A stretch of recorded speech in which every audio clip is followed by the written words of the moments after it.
अगर आप business owner हैं तो ये आज आपके लिए जो बीजीबी 360 डिग्री मास्टरी ब्लूप्रिंट है, ये कोर्स सिर्फ आपके लिए डिजाइन किया गया है आपका बिजनेस को सेफ सिक्योर रखने के लिए। तो background verification very very important, आपको इस कोर्स में सारा डिटेल्स पता चलेगा।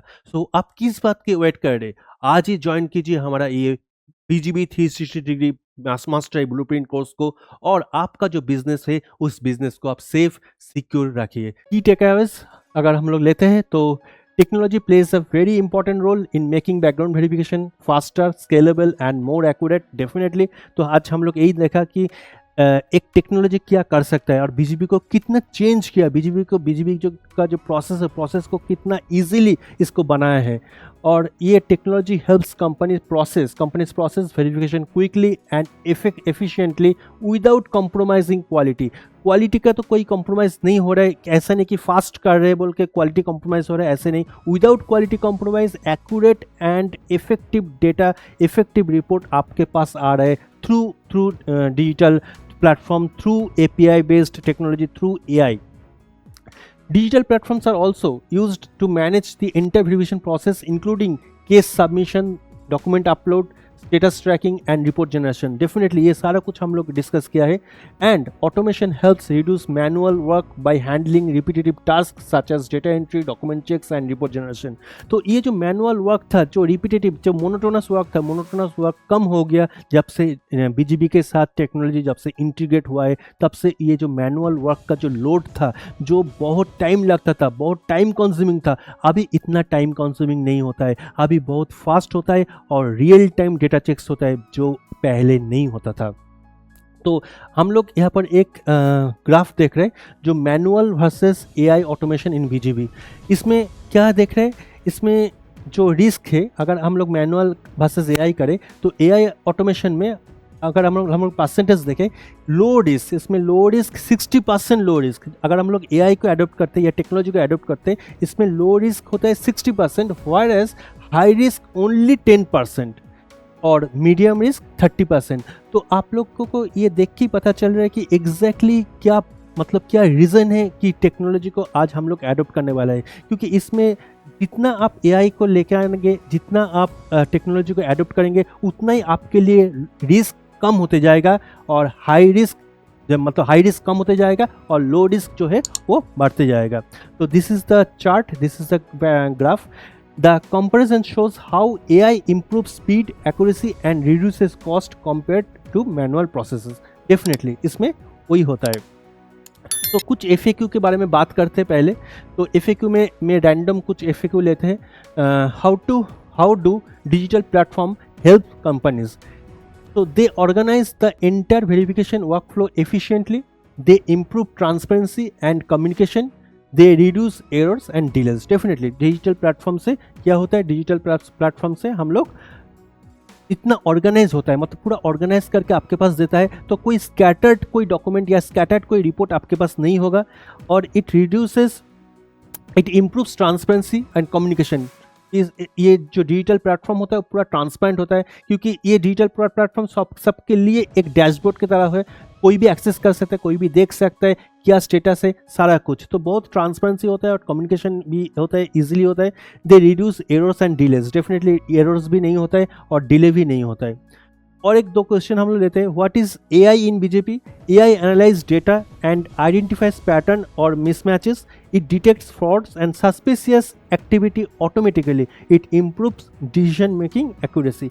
तो एआई का काम क्या होता है, बहुत ईजी। मैंने पहले भी बोला कि ये क्या करते हैं, ये फ्रॉड को इजीली डिटेक्ट कर सकता है। ये सस्पिशियस कोई भी एक्टिविटी हो, वो सस्पिशियस एक्टिविटी को वो ऑटोमेटिकली चेक कर सकते हैं, देख सकते हैं और इम्प्रूव करते हैं। डिसीजन मेकिंग प्रोसेस में इम्प्रूव हो सकता है। What is face match technology? It compares a persons face with ID proof. मतलब क्या होता है कि जो पर्सन, जो कोई कैंडिडेट अगर कोई आईडी प्रूफ दिया है तो आईडी प्रूफ में जो फोटो है और उसका रियल टाइम जो फेस है वो मैच होता है। तो it compares a persons face with ID proof. It ensures the person is genuine. तो जब वो मैच होता है, मतलब आईडी प्रूफ का जो फोटो है उस फोटो से अगर उसका जो फेस रीडिंग है, फेस का जब वो लेते हैं ये एप्लीकेशन, वो जब मिल जाता है मतलब मैच करता है, मतलब ये दैट पर्सन इज जेन्युइन। अगर वो आईडी प्रूफ से मैच नहीं करता है, मतलब आईडी का फोटो से वो अगर मैच नहीं होता है, मतलब इसमें कुछ डिस्क्रिपेंसीज है। And then is digital BGP reliable? It's very important question. Is digital BGP reliable? Yes, when used with trusted sources and proper validation, it provides fast and accurate results. Human reviews is still important for critical cases. Yes, digital BGP is very important क्योंकि ये एक trusted source से होता है और आपको जो result देता है वो accurate result देता है। Still कुछ जगह पे ह्यूमन जो एफर्ट है वो चाहिए for critical cases analysis, otherwise digital BGP is very much reliable.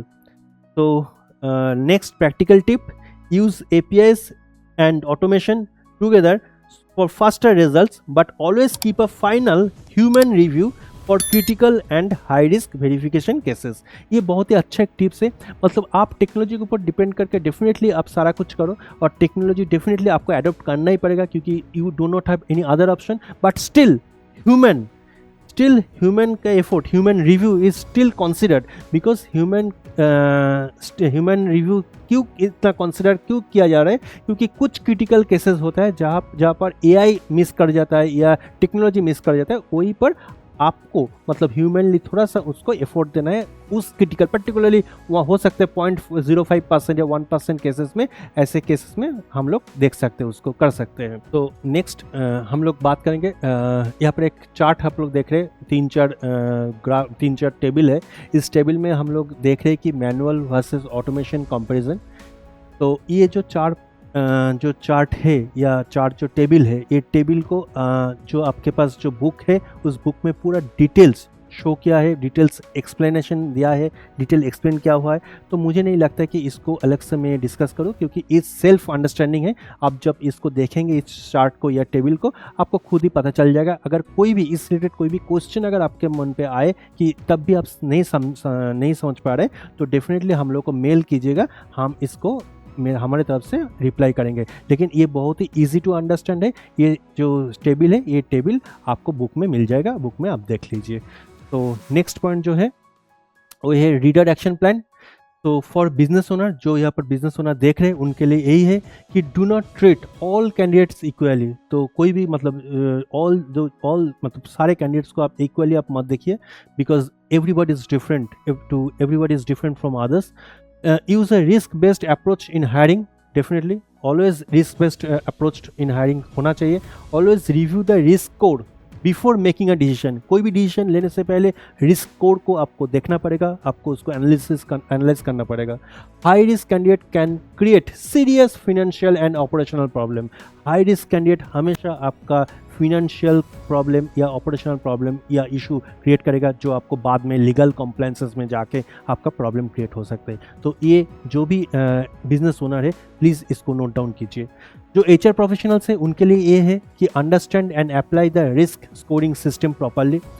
जो रिस्क स्कोरिंग सिस्टम है उसको अच्छे तरह से आप लोग समझे, कैसे होता है रिस्क स्कोरिंग सिस्टम, क्या है रिस्क स्कोरिंग सिस्टम, और रिस्क स्कोरिंग सिस्टम से कैसे आप एनालाइज कर सकते हैं सारा रिपोर्ट को, या जो भी डेटा है डेटा को कैसे आप एनालाइज कर सकते हैं। Categorise candidate into low, medium and high risk. Definitely 3 तरह का होता है, मैंने बोला रिस्क होता है 3 तरह का, लो रिस्क होता है, मीडियम रिस्क होता है, हाई रिस्क होता है। तो आपको एनालाइज करना पड़ेगा कि जो आपका जो कैंडिडेट आपके पास आया है जो रिपोर्ट, वो लो रिस्क वाला है, मीडियम रिस्क वाला है, या हाई रिस्क वाला कैंडिडेट है। ऑन वेरिफिकेशन रिजल्ट, जो रिजल्ट आपके पास आया है, follow a clear decision rule and avoid emotional and pressure based hiring. ये बहुत ही इंपॉर्टेंट है HR प्रोफेशनल के लिए। हमेशा के लिए आप ये चीज़ फॉलो कीजिए, क्योंकि आपका जो डिसीजन होगा वो क्लियर डिसीजन होना चाहिए। उसमें कोई भी प्रेशराइज चीज़ होना नहीं चाहिए, कोई भी फोर्सफुल एक अप्रोच या फोर्सफुल कोई डिसीजन आपको लेना नहीं है। आपको हमेशा आपके पास जो इमोशंस है, नहीं ये कैंडिडेट बहुत ही गरीब है, इसका बहुत ही फिनेंशियल इशू है, चलो इसको ले लेते, ऐसे डिसीजन कभी भी मत लीजिए। फॉर HR प्रोफेशनल्स में बोल रहा हूँ। नेक्स्ट, स्टूडेंट के लिए मेरा गाइड यही है, मेरा सजेशन यही होगा कि maintain a clean and consistent profile across all records, जो भी आपके पास रिकॉर्ड है उसका आप क्लीन रखिए, उसका कंसिस्टेंट प्रोफाइल बनाइए। Even small mismatches can increase your risk score. तो क्या बोल रहे हैं कि एक छोटा सा मिसमैच आपका जो रिस्क स्कोर है उसमें उसके ऊपर इफेक्ट डाल सकता है। तो छोटा सा मिसमैच भी नहीं होना चाहिए, आपके जो भी डॉक्यूमेंट्स हो या जो भी इंफॉर्मेशन हो, जो भी डेटा हो आपके पास, सारा कुछ सही होना चाहिए। A low risk profile improves your chances of selection and builds long term trust। जितना आपका लो रिस्क प्रोफाइल होगा उतना ही आपका चांसेस बढ़ेगा, आपके अपॉर्चुनिटीज उतना ही ज़्यादा बढ़ेगा। Next, for BGV agency owners, develop a strong risk scoring model in your reports. Definitely आपके रिपोर्ट में लॉन्ग एक स्ट्रॉन्ग एक रिस्क स्कोरिंग मॉडल आपको बनाना है, और clearly define scoring criteria and explain risk levels to clients. मतलब आपका जो क्लाइंट्स है, क्लाइंट्स को आप डिफाइन कीजिए कि आपका क्राइटेरिया, स्कोरिंग क्राइटेरिया क्या क्या है, और एक्सप्लेन कीजिए रिस्क लेवल्स। तब भी जाके आपका जो क्लाइंट्स है, क्लाइंट समझेगा कि एग्जैक्टली क्या बोलना चाहते हैं, बिकॉज इट्स बिट टेक्निकल। सो आपको समझना पड़ेगा कि what is risk scoring thing, और कैसे आपको उस रिस्क लेवल को कैसे आप समझाएंगे। Well structured risk system improves report quality and clients confidence. Definitely well structured risk system always क्या करते हैं कि क्लाइंट को ट्रस्ट देते हैं, क्लाइंट को और भी बिलीव सिस्टम को बढ़ाता है क्लाइंट का। And BGB 360 degree learning, not all mismatches are equal. Some are minor while others are critical. Definitely हर एक जो मिसमैचेस होता है, जो भी मिसमैचेस होता है, नॉट ऑल मिसमैचेस आर इक्वल। हर एक मिसमैच इक्वल नहीं होता है, कुछ माइनर हो सकता है लेकिन कुछ अदर्स आर वेरी क्रिटिकल। सो हमको इग्नोर नहीं करना है, कोई भी चीज़ को हम लोगों को, कोई भी छोटा छोटा मिसमैच को भी हम लोगों को इग्नोर नहीं करना है। Risk scoring helps prioritise decisions and avoid wrong hiring. Definitely, a structured scoring system makes verification more effective and reliable. मतलब अगर स्ट्रक्चर्ड स्कोरिंग सिस्टम हो, स्ट्रक्चर्ड स्कोरिंग सिस्टम क्या करेगा, वेरिफिकेशन को और भी इफेक्टिव और भी रिलायबल बनाएगा। तो ये है। तो फाइनली प्लीज़ रिमेंबर, जो भी आप लोग सुन रहे, verification identifies facts, risk scoring defines the decision. तो thank you for watching this video. तो हम लोग नेक्स्ट मिलते हैं चैप्टर नंबर 7 या सीक्रेट नंबर 7 पे। Thank you so much.